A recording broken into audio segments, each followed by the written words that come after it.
Good evening, dear students. Welcome to English Revolution Foundation batch. This is the fifth class of this batch, and today's class is very important. आज की class में आपके कुछ pronoun को लेकर बहुत ज़्यादा जो कन्फ्यूज़न रहते हैं वो क्लियर होने वाले हैं. खास तौर पर अगर मैं बात करूं तो रिफ्लेक्सिव प्रोनाउन की, वहाँ पे स्टूडेंट्स अक्सर मात खा जाते हैं. लेकिन आज की क्लास के बाद जो ट्रिक मैं आपको सिखाऊंगा उसके बाद में आपको उसमें लाइफ टाइम में कभी दिक्कत नहीं होने वाली. आज की क्लास में सेंस डेवलपमेंट भी बहुत अच्छे वाला होगा, क्योंकि आज अपने बहुत ज़्यादा रिसर्च करने वाले हैं और आपको मैं बताऊंगा किस तरीके से सेंटेंसेस पे रिसर्च की जाती है और किस तरीके से टॉपिक्स को तैयार किया जाता है. तो क्लास को स्टार्ट करते हैं. जल्दी से क्लास को शेयर कर दीजिए. तो प्रोनाउन का ही पार्ट है. सबसे पहले एक इंपॉर्टेंट केस लेते हैं, वंस केस. वन जो आपका होता है उसका केस, ठीक है. तो मैं आपके सामने कुछ सेंटेंसेस लेकर आ रहा हूं. एक ये सेंटेंस है और एक ये सेकंड वाला सेंटेंस. इस तरीके से आपने बहुत सारे सेंटेंसेस देखे होंगे, लेकिन यहाँ पे सबसे बड़ा कंफ्यूजन अपने को ये आता है कि सर ये जो वन है इसके लिए यहाँ पे ये वंस यूज हुआ है और ये जो वन है इसके लिए यहाँ पे इज यूज हुआ है. ये समझ में नहीं आया और ये बहुत ज्यादा कंफ्यूज करता है, ठीक है. जैसे कि ये किस तरीके से यूज हुआ है. वैसे अगर मैं बात करूं, ये वंस और हिज है, वो कौन सा केस यूज हुआ है, वो यहाँ पे पजेसिव केस यूज हुआ है. तो प्रोनाउन का अपना जो पजेसिव अधिकार वाला जो केस है वो वाला यहाँ पे यूज हुआ है. जैसे माई कार हो गया आपका, मेरी कार, हिज वॉच, उसकी घड़ी, ठीक है. इस तरीके से ये यहाँ पे यूज हुआ है इस सेंटेंस में. तो अब इसको समझते हैं किस तरीके से आया कि सर यहां पर जो वंस है, पहले फर्स्ट वाले को समझते हैं. यहां पे हिज क्यों नहीं आया.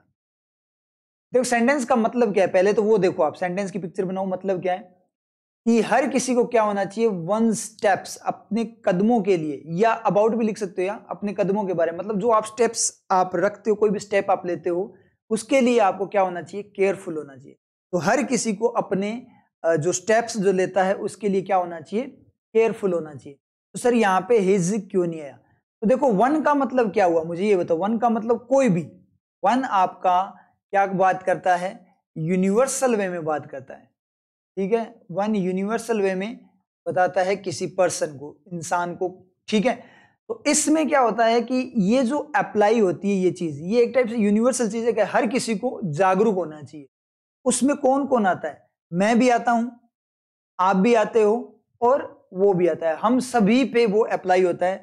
इसका मतलब जो आपका ये जो वन है वो किस किस को लेता है, फर्स्ट पर्सन को कंसीडर करता है, सेकंड पर्सन को भी कंसीडर करता है, और थर्ड पर्सन को भी कंसीडर करता है. फर्स्ट यानी आई, सेकंड यानी फर्स्ट पर्सन यानी आई, सेकंड यू, एंड थर्ड ही, दे वगैरह जो भी है. एक बार ही को अपने रख लेते हैं नॉर्मल समझने के, ठीक है, सी वगैरह सब. तो ये हर किसी को लेता है कि हर किसी को अपने कदम संभाल कर रखने चाहिए. तो हर किसी को अपने कदम, तो मेरे लिए जब अप्लाई होगा तो क्या होगा, I must be careful for my steps. आपके लिए अप्लाई होगा तो you must be careful for your steps, ठीक है. और he must be careful for his steps. तो ये तीनों के लिए अप्लाई होता है. वन ये तीनों को डिनोट करता है. अगर यहां पर आप हिज दे दोगे तो ओनली किसको आपने डिनोट कर दिया, थर्ड पर्सन को कर दिया. तो फर्स्ट और सेकंड पर्सन के साथ क्या होगी, नाइंसाफी नहीं होगी क्या. वो दोनों नाराज नहीं हो जाएंगे क्या कि भाई हमें तो कोई क्रेडिट ही नहीं दिया, हमें तो रखा ही नहीं, हमें तो बिल्कुल आउट कर दिया. और फर्स्ट और सेकंड पर्सन तो मोस्ट इंपोर्टेंट होते हैं. फर्स्ट पर्सन जो है सेंटेंस का कर्ता धर्ता है, सेकंड पर्सन उसको सक्सेसफुल करने वाला जो आपका है वो लिसनर है, जो अभी अपने प्रीवियस क्लास में अपने बात की थी. इसका मतलब क्या निकला, ये तीनों पर्सन्स को डिनोट करता है. तो ओनली थर्ड पर्सन को आप क्रेडिट पूरा का पूरा नहीं दे सकते, ओनली उस पे उसको पूरा कॉन्सेंट्रेटेड नहीं रख सकते. इसलिए यहाँ पे हिज यूज नहीं होता, क्योंकि इस वन में जो है वो आई, यू, ही, दे वगैरह सब है. तो यहाँ पे भी जो वंस है वहां पे माय, हिज वगैरह, योर वगैरह सारे के सारे प्रेजेंट है. इसलिए वन का क्या यूज होता है, आपका वंस यूज होता है. और ये वन किस तरीके से बात करता है, यहाँ पे अब पिक्चर बनाने से पता लगेगा कि हर किसी को ऐसा होना चाहिए, ठीक है. अब यहाँ पे एक और मैं एग्जांपल लेता हूं, सेंटेंस लेता हूं. वन, देखो एक चीज मैं आपको बोल दूं, आप लोग नोट्स साथ साथ बनाते चलो. बहुत ज्यादा जरूरी है आप लोगों के लिए, कंपलसरी है, नोट्स बनाते हुए चलना है। One should note reveal one's emotions before anyone, before others, ठीक है, इन फ्रंट ऑफ अदर्स। तो किसी हर किसी को क्या नहीं करना चाहिए, अपने इमोशंस को रिवील नहीं, डिस्क्लोज मतलब सामने नहीं लाना चाहिए। मतलब आप इमोशनल हो जाते हो तो अपने इमोशंस को, आज के टाइम के अकॉर्डिंग बात कर रहा हूं, आज के टाइम के, और ये रियल चीज भी है, आज के टाइम के अकॉर्डिंग अपने इमोशंस को दूसरों के सामने, जो आपकी फीलिंग्स है उनको दूसरों के सामने नहीं रखना चाहिए, क्योंकि आज की दुनिया में लोग आपकी फीलिंग्स का फायदा उठाते हैं। ये चीज दिमाग में सेट कर लेना, लाइफ में बड़ी काम आएगी। अपने इमोशंस को, जो आपके नेगेटिव इमोशंस हैं, जिसका कोई फायदा उठा सके, ऐसे इमोशंस कभी भी किसी के सामने, कोई देखो इंसानियत इतनी नहीं है, हर कोई फायदा उठाता है। आपको लगता है कि वो एक टाइप से मेरे तरफ सहानुभूति दिखाएंगे, तो ऐसा कुछ नहीं होता, ठीक है। ज्यादातर लोग, मैक्सिमम लोग फायदा उठाते हैं, इसलिए अपने इमोशंस को जाहिर मत करो, खुद इतने स्ट्रांग बनो कि उनको, उस सिचुएशन को आप खुद से हैंडल कर पाओ। इतनी बात क्लियर हुई। तो यहां पे क्या आएगा, वंस आएगा, यहां पे माई आएगा क्या, हिज आएगा क्या, योर आएगा क्या, कुछ नहीं आएगा, क्योंकि जैसे इनमें से कोई आएगा तो एक पर्टिकुलर पर्सन को ये क्या कर देगा, पूरी तरह से क्रेडिट दे देगा। लेकिन यहाँ पे इस वन में कौन है, तीनों के तीनों पर्सन हैं, इसलिए ये यहाँ पे वंस ही आएगा। इतना क्लियर हुआ। अब बात करते हैं सेकंड की। One of the boys, boys का मतलब लड़के, तो उन लड़कों की बात कर रहे हैं, जैसे मान लीजिए, तो यहाँ पे बहुत सारे लड़के हैं, ये रहा, ये रहा, ये रहा, ये रहा, ये रहा। इनमें से ये वाला है ना फंकी टाइप का, एंटिक पीस, ठीक है। इस बंदे ने क्या किया, अपना बैग खो दिया। देखो टेंसेस में ये सारी चीजें क्लियर होगी, सेंटेंसेस कैसे वर्क करते हैं, क्या होता है। अभी अपने जो नॉर्मल टॉपिक है उस पर बात कर रहे हैं। देखो आप लोगों को इतना टाइम हो गया, 5th क्लास है, इस क्लास में आपको, अगर जो न्यू स्टूडेंट्स है उनकी बात कर रहा हूं, अगर हल्का सा भी आपको ऐसे इंप्रूवमेंट आ रहा है ना, इसका मतलब बिल्कुल सही चीज चल रही है। समझ में आ रही है बात, बिल्कुल सही तरीके से आपका ट्रीटमेंट चल रहा है, तो घबराने वाली बात नहीं है। अब आप बोलोगे, बहुत सारे ऐसे बोलते हैं सेंटेंसेस को लेकर कि हैज क्यों आया इसके साथ में, यहाँ बॉयज था तो यहाँ प्लूरल आना चाहिए था ना, हैव आना चाहिए था, हैज कैसे आया। तो ये क्या है, इसका सब्जेक्ट बॉयज नहीं है। अभी बता दो क्यों, क्योंकि बॉयज को ऑफ खा गया, और ये कहां पता लगेगा कौन किसको क्या खा गया, ये टेंसेस में ही पता लगेगा, अभी नहीं पता लगेगा। तो इसका रियल में सब्जेक्ट है वो क्या है, वन है। उन लड़कों में से एक लड़के की बात हो रही है, तो उस एक लड़के ने खोया है, तो सब्जेक्ट उसका वो सिंगुलर है। तो इन चीजों पे अभी फोकस मत करो, अभी आपको सिर्फ ध्यान देना है जो टॉपिक चल रहा है, क्योंकि एक साथ सारी चीजें नहीं करवाई जा सकती। तो उनमें से जो एक लड़का है ना, इसने अपना बैग खो दिया। अब मुझे एक बात बताओ, वो लड़के हैं, उनमें से एक ने जो बैग खोया है वो कौन है। वो फर्स्ट पर्सन हो सकता है क्या, सेकंड पर्सन हो सकता है क्या, या कोई थर्ड पर्सन है। तो देखो मैंने बोली है ये बात, वन ऑफ द बॉयज, मतलब one of the boys has lost, उन लड़कों में से एक ने अपना बैग खो दिया, ये बात मैंने बोली है। तो मैंने बोली है तो मैं तो उनमें नहीं हूं ना, जब मैंने बोला उन लड़कों में से एक ने खोया है, और आपको बता रहा हूं तो आप भी नहीं, उन लड़कों में से एक ने खोया है, ठीक है, उन लड़कों में से एक ने खोया है, जो लड़के हैं उनमें से एक ने खोया है। तो अपने दोनों साइड में पड़े हैं ना, अपने दोनों तो यहां पे बात कर रहे हैं एक दूसरे के साथ, ठीक है। तो इसका मतलब फर्स्ट और सेकंड पर्सन निकल गए, और जैसे वो निकले बचा कौन, थर्ड पर्सन। इसी तरीके से ये वर्क करता है। समझ में आई चीज, इतनी क्लियर हुई।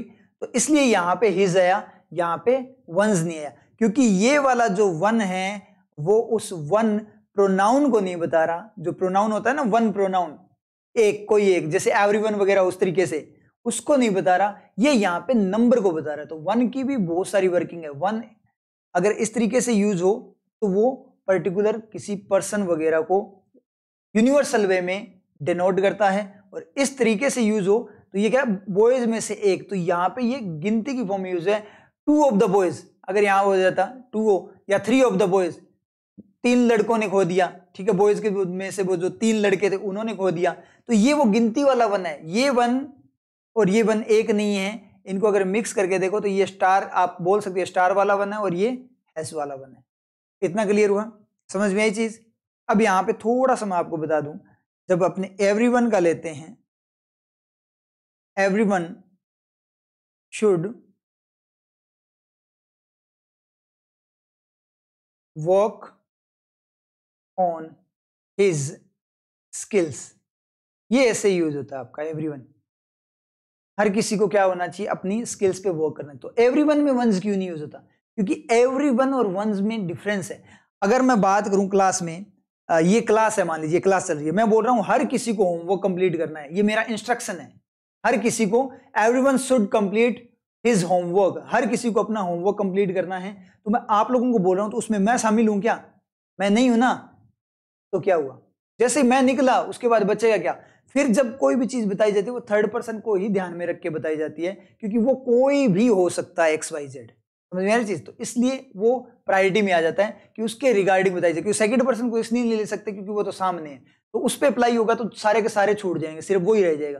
तो थर्ड पर्सन में वो सेकंड पर्सन भी अगर दूर चला जाता है तो वो भी थर्ड बन जाता है, और मैं दूर चला जाता हूं, मेरी जगह कोई और बोलने लग जाता है तो मैं भी थर्ड बन जाऊंगा, ठीक है? तो थर्ड में कोई भी जा सकता है, इसलिए थर्ड को लिया जाता है उस वे में, ठीक है? और एवरीवन और वन में डिफरेंस क्या है कि वन बोलता है कोई भी व्यक्ति, हर किसी को ऐसा काम करना चाहिए, हर कोई ऐसा होता है, इस तरीके से, तो उसमें वो तीनों पर्सन अप्लाई। एवरीवन बोला जाता है पर्टिकुलर जो जगह है उसमें, जैसे मैंने क्लास के रूम में बोला everyone should pay attention, everyone should pay attention, तो मैंने उतनी सी क्लास है ना उनके लिए बोला है। तो एवरीवन एक टाइप से ग्रुप वाइज बात करता है, यूनिवर्सल वे में नहीं लेकर आता चीजों को, ईच एवरीवन वगैरह है, तो वो जब जिस पे अप्लाई करते हैं उस पे अप्लाई होते हैं। वन होता है ना वो यूनिवर्सल में चला जाता है, एवरीवन यूनिवर्सल में चला जाता है, लेकिन एवरीवन छोटे छोटे ग्रुप्स की फॉर्म में भी बताता है कि क्लास के अंदर प्रत्येक की बात हुई तो उतने से बच्चों की बात करेगा, कोई गांव की बात हुई तो उतने से गांव के लोगों की बात करेगा, विलेजर्स की बात करेगा। लेकिन वन जब भी आएगा तो वो क्या करेगा, पूरी दुनिया को ही ले लेगा। एवरीवन में भी ऐसे बोल सकते हैं एवरी मैन, मतलब हर आदमी ऐसा होता है, तो वो पूरी दुनिया में ले सकता है, लेकिन फिर वो आदमी कैटेगरी को ले लिया। चीज एवरीवन, हर कोई ऐसा हो सकता है, इंसान की फॉर्म में तो वो इंसानों की कैटेगरी को ले लिया, लेकिन हाँ दुनिया में सभी को ले लिया, कोई दिक्कत नहीं है, लेकिन वो छोटे रूप में भी आया। लेकिन वन कभी भी नहीं आता, वो हमेशा क्या करता है आपका यूनिवर्सल में, इसलिए एवरीवन को क्या किया जाता है, वो बंचेस की फॉर्म में भी आ जाता है, छोटे ग्रुप को भी बताता है, इसलिए उसमें थर्ड पर्सन को लिया जाता है। इतना क्लियर हुआ आप लोगों को, समझ में आया? ठीक है, अब अपने बात करते हैं, एक और सेंटेंस लेते हैं। अब आप बताना मुझे जल्दी जल्दी, ये सेंटेंस सही है क्या? ये सेंटेंस मुझे बताओ जल्दी से, सही है क्या? तो देखते हैं, one of my classmates wants to visit his home town. Picture बननी चाहिए माइंड में, वन ऑफ माई क्लासमेट मतलब मेरे जो साथी है, क्लासमेट्स हैं, हम सारे के सारे ये जो क्लासमेट्स हैं मेरे, ठीक है, मैं यहाँ पे खड़ा हूँ और ये मेरे दोस्त है क्लास में जो मेरे साथ पढ़ते हैं। इनमें से एक बंदा क्या करना चाहता है, अपने घर जाना चाहता है, अपने होम टाउन जाना चाहता है। देखो पिक्चर अगर बन रही है, सेंटेंस अगर सही जा रहा है, उसकी पिक्चर बन रही है तो वो सही है, अगर नहीं बन रही तो वो गलत है। पिक्चर बननी चाहिए। तो मेरे दोस्तों में से कोई एक उसके अपने घर जा सकता है क्या? जा सकता है ना, इसका मतलब क्या हुआ, वो अपने घर जा सकता है, तो इसका मतलब ये सही है। अगर मैं हिज की जगह माई यूज कर लूं तो सही है। अब अपने एक्सपेरिमेंट स्टार्ट हो गया है, अब अपने सेंटेंसेस पे एक्सपेरिमेंट स्टार्ट हो गया कि क्या क्या हो सकता है, ठीक है। अगर मैं यहाँ पे माई यूज कर लूं तो सही होगा क्या? सोचो, मेरे दोस्तों में से एक बंदा मेरे घर जाना चाहता है, जा सकता है ना, ठीक है। अगर मैं यहाँ पे योर यूज कर लूं तो अब तुम्हारे घर जाना चाहता है, उनमें से एक लड़का, तुम्हारे घर जा सकता है क्या? वो जा सकता है ना, वो जाना चाहता है, जाने मत दो, बोल देना मेरे घर मत आना चाहे, लेकिन वो तो जाना चाहता है ना, और जा भी सकता है जानबूझकर, तो वो काम हो सकता है ना, तो हो सकता है, इसका मतलब वो सही है, ठीक है। आर हमारा होम टाउन, अपने कुछ एक है जो अपने ग्रुप में से जिनका एक ही होम टाउन है, जैसे कोई भी डिस्ट्रिक्ट वगैरह जहाँ पे अपने रहते हैं, तो एक कॉलोनी में भी रह सकते हैं, तो उस तरीके से अपना जो होम टाउन है उसकी बात करें, आर भी आपका सही हो जाएगा। देर हो सकता है क्या, कि मेरे दोस्तों में से एक, वो जो लोग खड़े हैं ना, वो वहां पे देख रहे हैं आपको, वो उनके घर जाना चाहता है, कोई इन्वेस्टिगेशन करने जाना चाहता होगा, बैंक में है तो वो रिकवरी के लिए जाना चाहता होगा, ठीक है, इस तरीके से वो करेगा। तो यहां पे ये आपका हो जाएगा।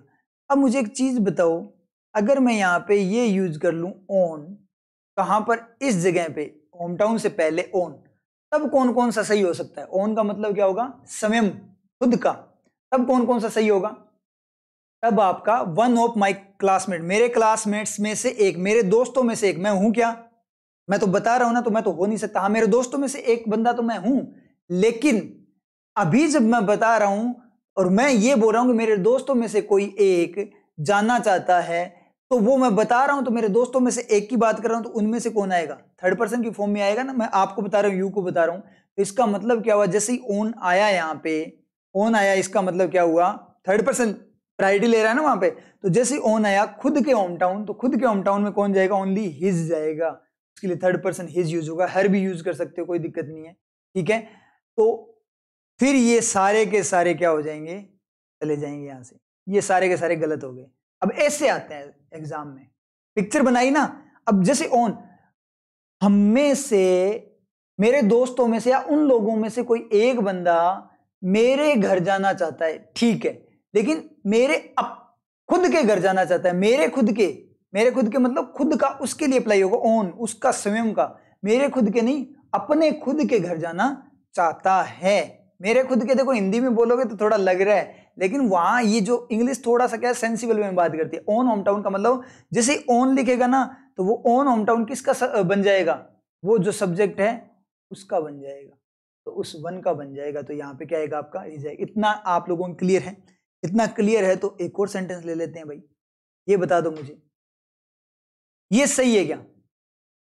One of us is putting my efforts to convince our teacher. Sentence का मतलब क्या है?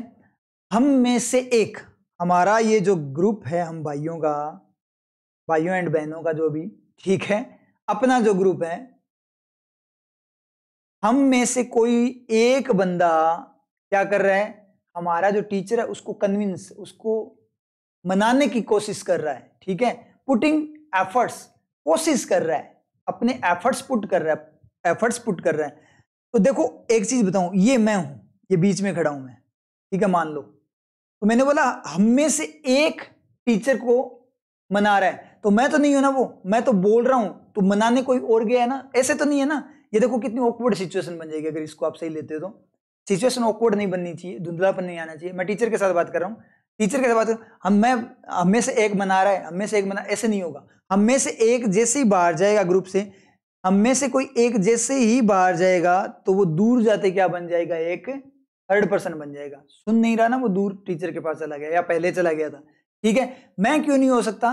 क्योंकि मैं बात को बोल रहा हूं। अगर मैं होता तो मैं ऐसे क्यों बोलता? हम में से कोई एक, ठीक है, तो मैं क्या बोलता? मैं ही टीचर को मना रहा हूं, मैंने ही टीचर को मनाया था। अब ऐसे जरूर पॉइंट हो जाता है कि हम में से एक ऐसा काम करेगा, तो उस पॉइंट पे मैं हो सकता हूं। लेकिन उस पॉइंट पे अगर मैं हो सकता हूं, तो अगर मैं वहां पे फर्स्ट पर्सन यानी मेरे अकॉर्डिंग माई वगैरह को यूज कर लूंगा, अगर खुद को ही रखूंगा, तो दूसरे सारे के सारे वंचित हो जाएंगे। समझ में आई चीज? लेकिन मैं अगर थर्ड पर्सन को रखूंगा तो उसकी प्रायोरिटी, क्योंकि पूरी दुनिया ही थर्ड पर्सन है, तो मैं भी थर्ड पर्सन बन सकता हूं। समझ में आई चीज? तो इस तरीके से वो क्या आ जाएगा? थर्ड पर्सन पे चला जाएगा, कोई भी बंदा जा सकता है, तो वो सबका अधिकार हो जाएगा।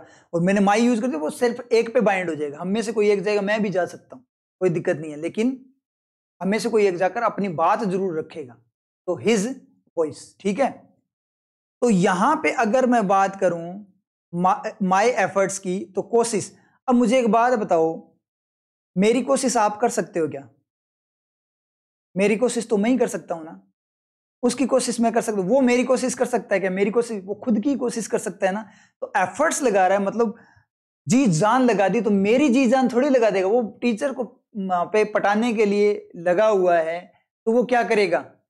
जी जान, मेरी जी जान लगाएगा या खुद की लगाएगा। इसका मतलब यहाँ पे माय नहीं आएगा। यहाँ देखो, ऊपर देखो, यहाँ सारे आ रहे थे, लेकिन यहाँ पे नहीं आ रहे। विदाउट ऑन, वहां पे ऑन यूज करके बाइंड किया था, यहाँ ऑन भी यूज नहीं किया, उसके बिना ही आपका क्या आ रहा है? हिज आ रहा है। कैसे पता लगेगा? अब देखो, अब कोई ऐसे भी रट लेता है, रूल लिखवा देता है।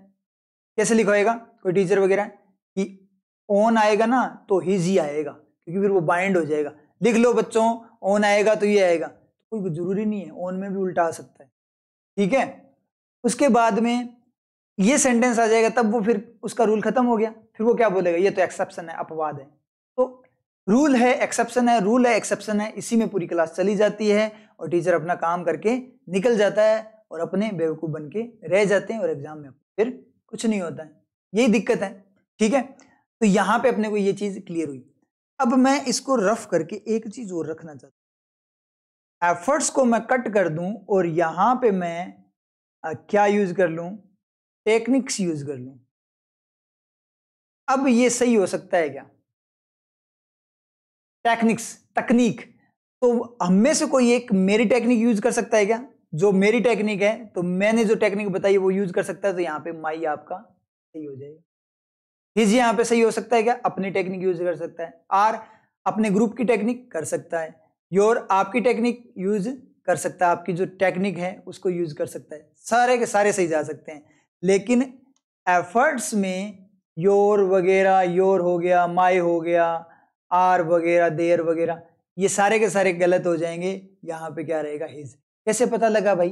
कौन सा रूल काम आया? कोई रूल काम नहीं। ऐसे अगर इस तरीके से रूल बनाने लगे, हर सेंटेंस में नया रूल बनेगा। कितने रूल बना लोगे? करोड़ों रूल्स बन जाएंगे। सेंटेंस तो करोड़ों क्या, अनकाउंटेबल, अनगिनत सेंटेंस है, हर एक सेंटेंस के अकॉर्डिंग रूल चेंज हो जाएगा, तो कितने बना लोगे? तो है ना गड़बड़। इस तरीके से आपको काम करना है, तो इस तरीके से सेंस डेवलप करना है, इस तरीके से चीजों। क्लियर हुआ? अब चलते हैं नेक्स्ट टॉपिक पे, very important, reflexive case, reflection का केस। थोड़ा सा यहाँ पे नोट कर लीजिए, आप लिख लीजिए, doer and receiver is the same person. मतलब करने वाला और रिसीव करने वाला, मतलब कोई एक्शन का तीर छोड़ा है किसी ने, तो तीर जिसने छोड़ा वो और जिसने तीर खाया वो क्या होगा? सेम पर्सन हो। तो यहां पे मैं थोड़ा सा डायग्राम बनाकर आपको समझाऊं।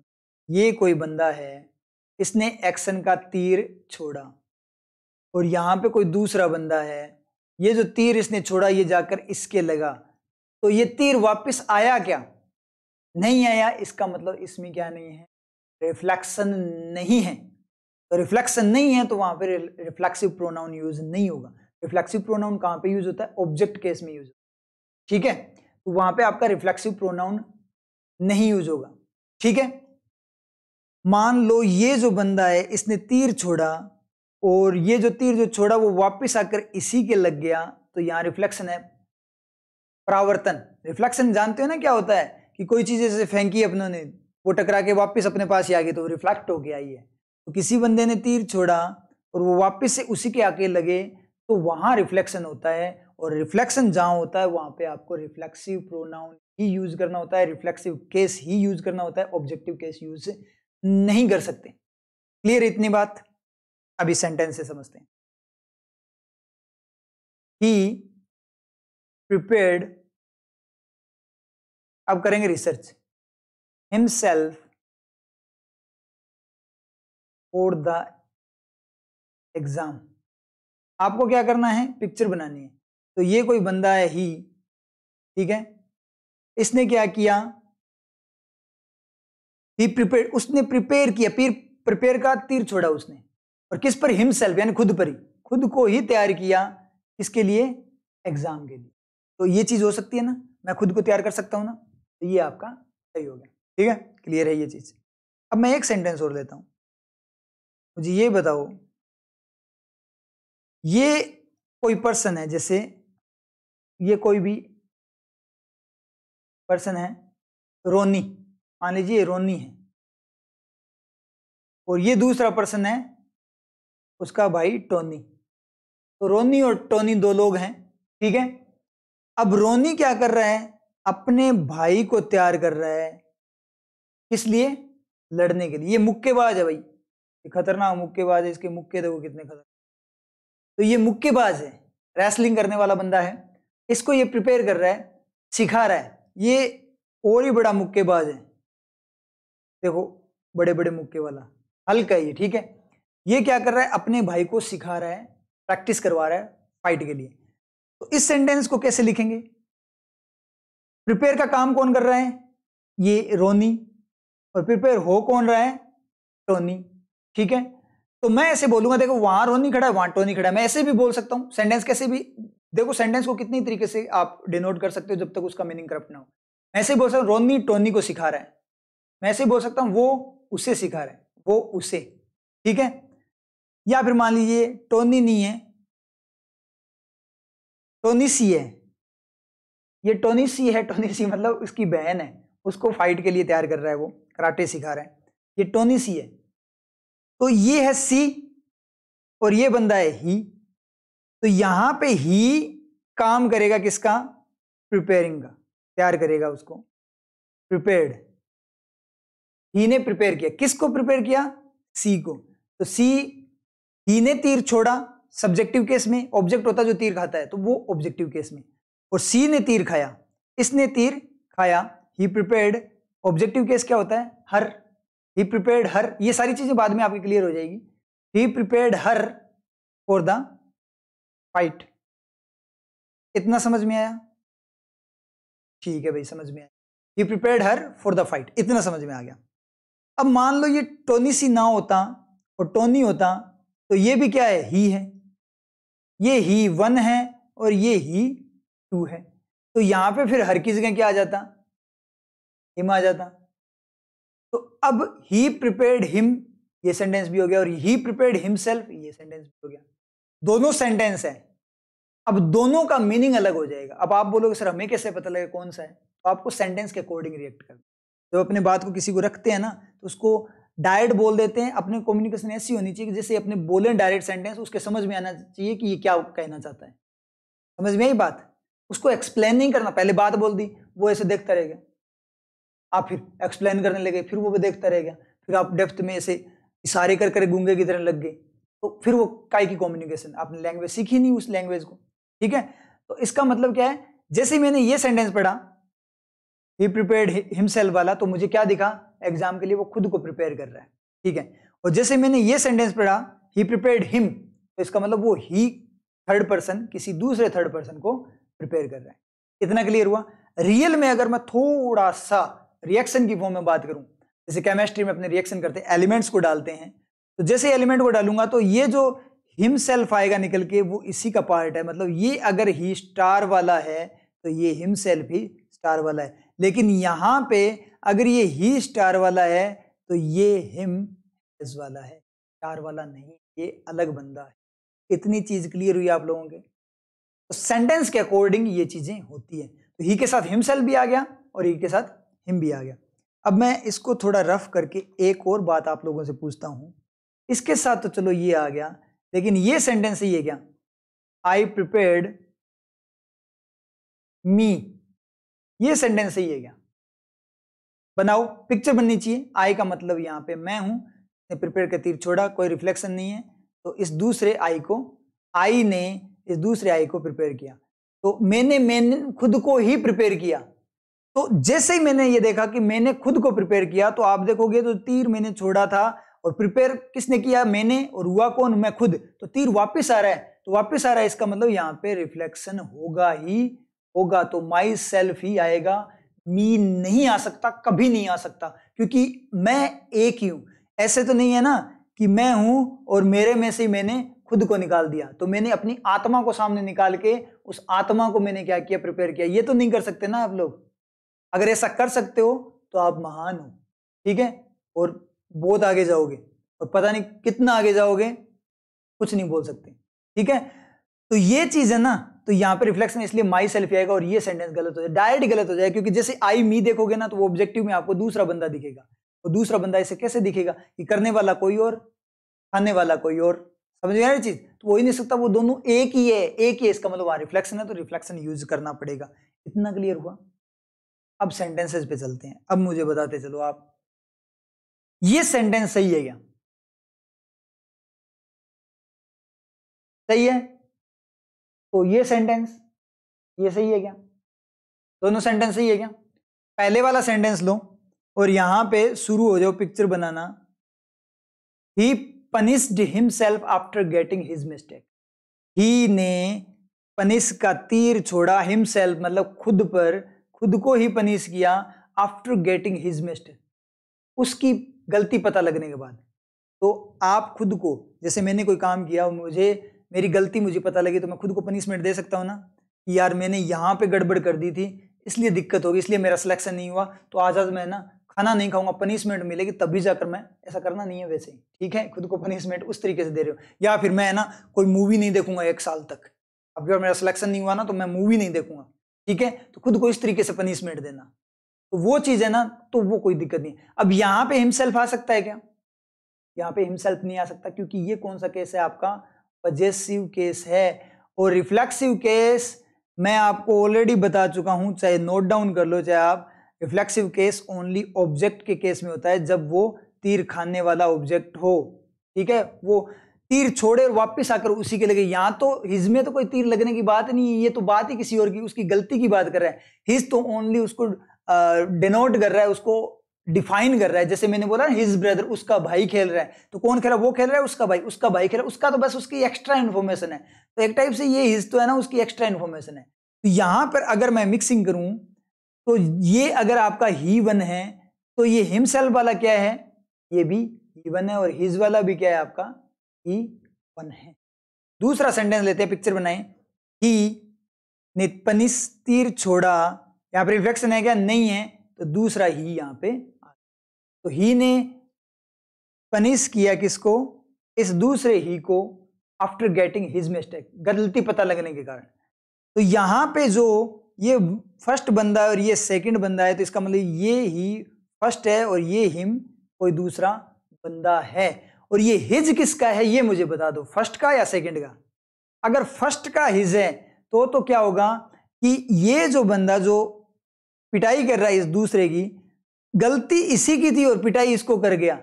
लेकिन ये नॉनसेंस हो जाए। हाँ, होता है बहुत बार कि कई बार क्या होता है कि जब मतलब छोटे थे, वैसे तो मैं तो सबसे छोटा ही था अपने बहन भाइयों में, तो मैं तो ये चीज नहीं बोल सकता, लेकिन जो बड़े हैं ना वो बोल सकते हैं कि जो बड़ा भाई या बड़ी बहन है ना, उसकी गलती उसकी होती थी और वो अपना गुस्सा कि उसकी गलती, हाँ मेरे से गलती होगी, अपना गुस्सा छोटे पे निकाल देता था, ठीक है, धमाक धमाक उसके दे देता था।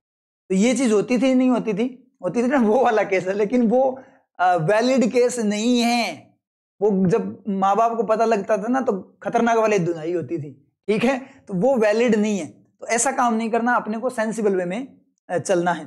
तो इसका मतलब गलती जिसकी होगी उसी की पिटाई होगी ना, तो इसका मतलब ये हिज है ना, ये टू ही होगा, फर्स्ट नहीं होगा। फर्स्ट मत सोच लेना, वो बचपन वाला याद करके वो गड़बड़ हो जाएगी। एग्जामिनर नहीं सोचेगा ये चीज कि बचपन में आपने किसको पीटा और किससे पिटे, वो तो ये सोचेगा वहां तो पता नहीं पीटे की पीटे नहीं, आज पीटने वाली बात करती है, आज मैं पीटूंगा तुम लोगों को मार्क्स दे देकर, ठीक है।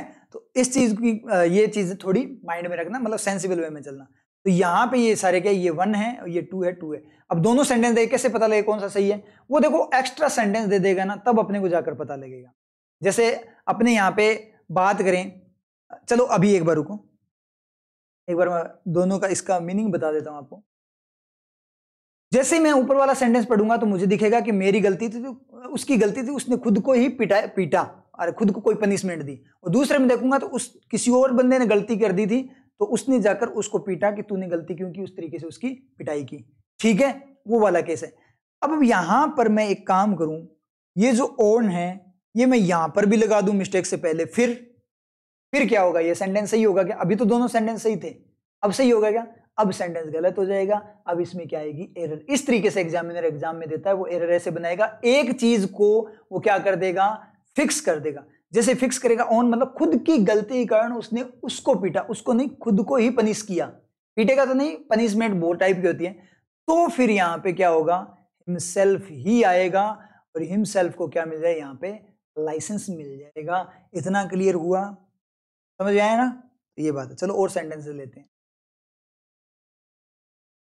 ये सही है क्या सेंटेंस? जल्दी से देखो। ही अपोलोजाइज्ड हिमसेल्फ, पिक्चर बननी चाहिए माइंड में। उसने, ही ने, ये ही है, इसने अपोलोजाइज का तीर छोड़ा यानी माफी मांगी, ठीक है। हिमसेल्फ, खुद से ही माफी मांगी। कोई बंदा खुद से माफी मांग सकता है क्या? ठीक है, चलो कोई ना, आगे सेंटेंस को पढ़ते हैं। आफ्टर नोइंग दैट, ये जानने के बाद, दैट ही हैड स्पॉइल्ड, वो स्पॉइल कर चुका था, बर्बाद कर चुका। ये है ना पास्ट परफेक्ट किस तरीके से यूज है, ये सारी चीजें टेंसेस में होगी। अभी इन पे ध्यान मत देना, मैं बार बार आपको यही चीज बोलूंगा।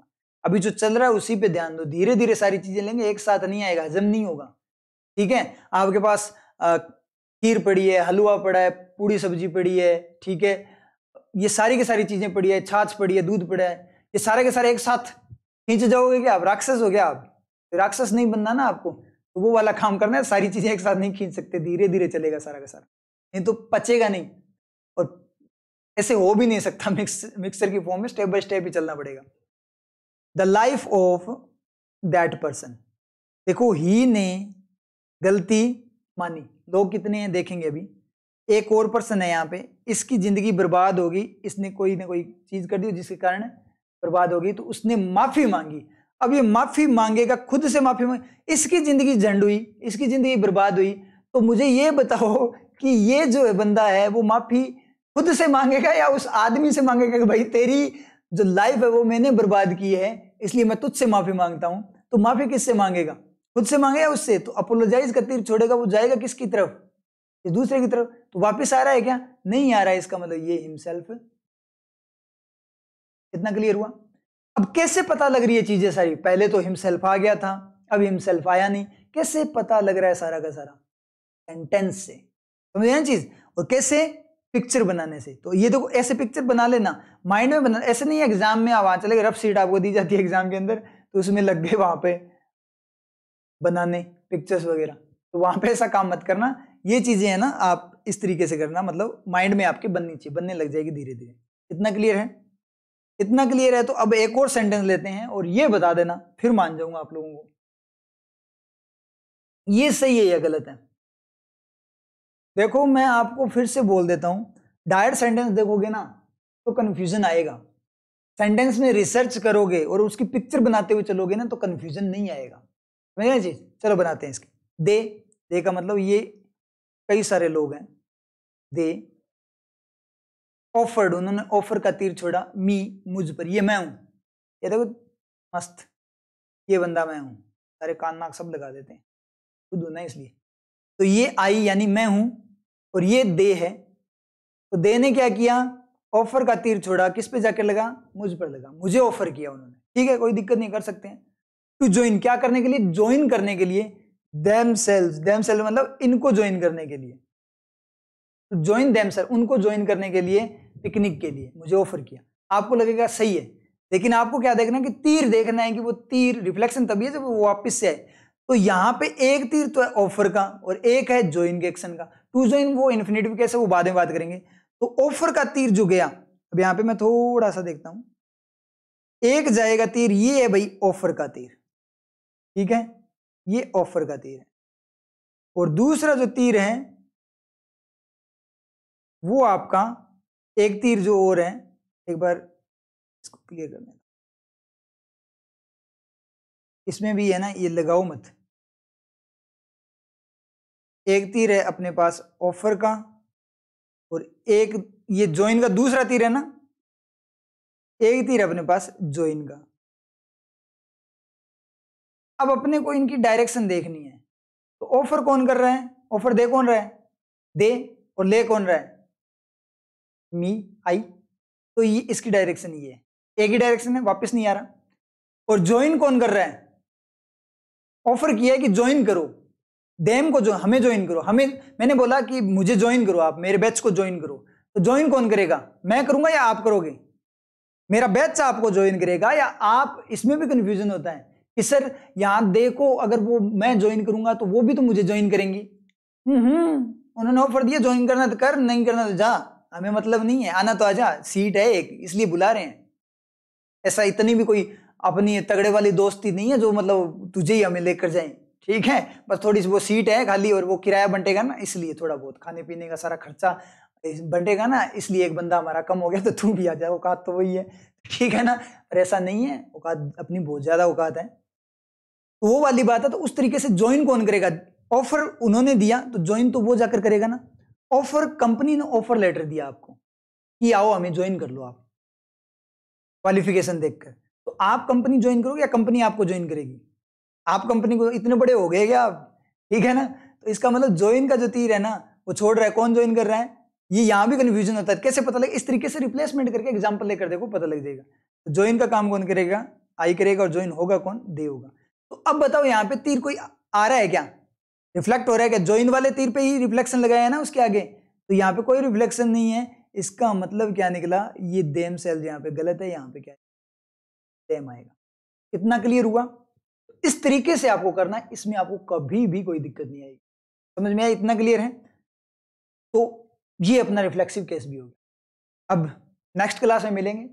अब आपकी 5 क्लासेज हो चुकी है, अब मुझे भाई रिव्यू बनता है।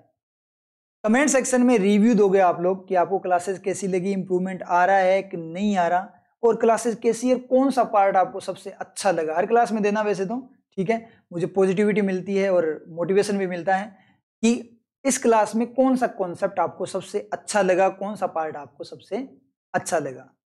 और कुछ एक फनी पॉइंट्स भी हो जाते हैं उसमें, आपको क्या होता है कि थोड़ी स्ट्रेस कम होती है, तो ये बता देना कि कौन से पार्ट से आपकी स्ट्रेस कम हुई। तो ये सारी चीजें आप रिव्यू के अंदर बताओगे, और कितना का आप लोगों में इंप्रूवमेंट आया स्टार्ट में फर्स्ट क्लास में जो आपका लेवल था, और अब जाकर आपका जो इतने 5 ही क्लासेज में, क्योंकि 5 क्लासेज का मैंने आपको बोला था, 5 क्लासेज में आपको पता लग जाएगा फर्क का, तो वो आप बताना कि कितना का आप में इंप्रूवमेंट आया। रेगुलर रहना, 100% इंप्रूवमेंट आएगा। इंप्रूवमेंट क्या आएगा, परफेक्शन आएगा, हमेशा के लिए परफेक्ट हो जाएगी वो चीज आप, ठीक है। तो बस अब जिस तरीके से मैंने आपको बताया ना, इस तरीके से रिसर्च करना सीख लो, फिर आपको कभी कोई दिक्कत नहीं है। क्लियर है इतना?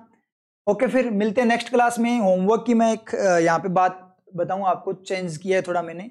होमवर्क आपको टेलीग्राम चैनल पे क्विजेज की फॉर्म में मिलेगी, ठीक है, और वहीं पे आपको आंसर की मिलेगी। तो होमवर्क के लिए टेलीग्राम चैनल को विजिट कर लें, लिंक आपको डिस्क्रिप्शन बॉक्स में मिल जाएगा।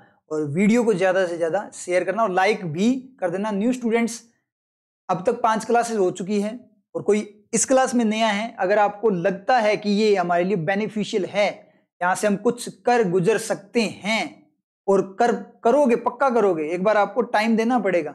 डायरेक्ट नहीं पता लगेगा कौन क्या है, कहाँ पे क्या चल रहा है, कहाँ पे क्वालिटी है, कहाँ पे नहीं, ये कुछ नहीं पता लगेगा। वो पता लगेगा जब आजमाओगे।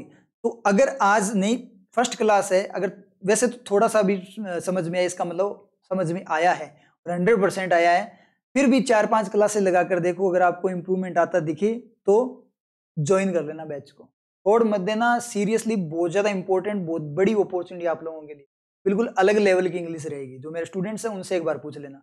तो न्यू स्टूडेंट्स हैं, अगर उनको लगता है कि ये हमारे लिए बेनिफिशियल है, तो चैनल को सब्सक्राइब कर लेना, ठीक है। ओके, मिलते हैं नेक्स्ट क्लास में।